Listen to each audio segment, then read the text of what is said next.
Nuk është që si që është proklamu që dëshmon që ka rritje ekonomike ose ka zhvillim ekonomik, jo, numri statistikor i regjistrimit të bizneseve nuk është një indikacion që tregon që ka rritje ekonomike. Dihet ka vjen rritje ekonomike, ato e dinë edhe studentat e vitit parë që studiojnë ekonomikun.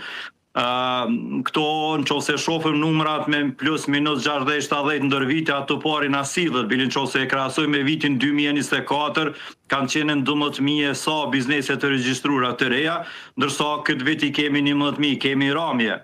Kështu që nuk është për të krenu, ky numër edhe është një statistik, po për ma shumë këto 3 dhe 3 dëshirojnë të aprovojnë, se dhe në qose shofëm strukturën e këtyre bizneseve që janë regjistru, shumica absolute në start-upa që nuk kupton që 3 tentojnë që të bëjnë diçka të mirë ose ta nisin një ide ose një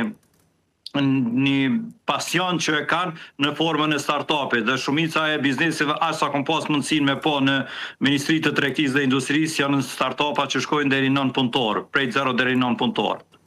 Dhe çfarë duhet bëhet, zëra Vuna, për të pas një ekonomi të shëndetshme ku ekonomia rritet, pra në të ardhmen?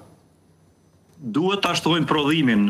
Objekt strategjik i çdo vendi gjithmonë është shtimi i prodhimit. Kur të shtojmë prodhimin e kemi shtu punësimin, kur të shtojmë punësimin dhe prodhimin e kemi shtu dhe eksportin e ulëm importin. Dhe kështu në këtë formë luftojmë edhe deficitin tregtar që e kemi sot si Kosovë dhe nuk e nxjerrim paranë e gatshme jashtë nëpërmjet të blerjes së madrave, ku importi neve na ka shku thujse mbi 6 miliardë, ndërsa eksporti që 3 vite na sillet rreth 800 milionëve. Edhe këto bili këtë vit kemi si pas zonave të fundit të Agjencisë Statistikave të Kosovës, kemi një ramje të eksportit prej 1.5% ka qenë deri në muajin tetor.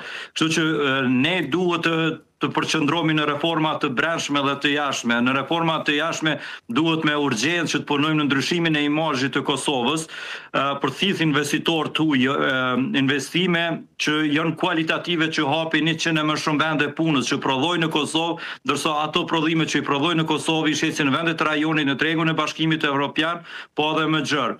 Duhet lirohemi sa ma urgjent prej masave ndëshkuese të Bashkimit Evropian për arsye se janë një shumë e mjeteve e mirë që shkojnë në investime kapitale që kishin me ndiku në një rritje më të mirë të brutoproduktit kosovar, po kishin me ngritë standardin jetësor të shtetarëve të Republikës së Kosovës.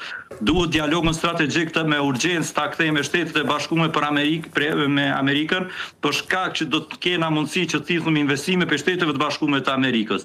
Por njëkohësisht duhet edhe në planin e brendshëm të punojmë, në reformat e politikave fiskale, në reformat e sistemit të arsimit, në reformat e sistemit të sundimit të ligjit, për shembull, ja shqip në rastin e fundit ku Gjykata Supreme, që është instanca më e lartë, e aprovon padinë e odës ekonomike ndaj ZRE-s, dhe ZRE-ja i bishton, nuk e implementon. Çfarë mesazh është për investitorët e huaj te pjesa e sundimit të ligjit? Kush do të vjen me investu në Kosovë kur vendimet e gjykatave të Kosovës nuk respektohen për institucioneve të Kosovës?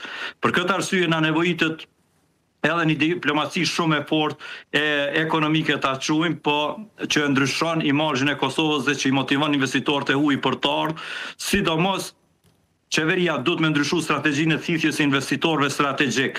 Duhet shkohet në negociata të drejtë për drejta me brendet që janë botërore, që janë shumë besueshme, edhe që ndryshon edhe imazhin e Kosovës, që jo vetëm që na sjell në investim në kuptim të pajisjes ose të njohurisë, po ndryshon komplet edhe imazhin e Kosovës. Rafuna, falenderoj shumë për kohën që gjetet lidhësh drejt për drejt me ne. Faleminderit shumë.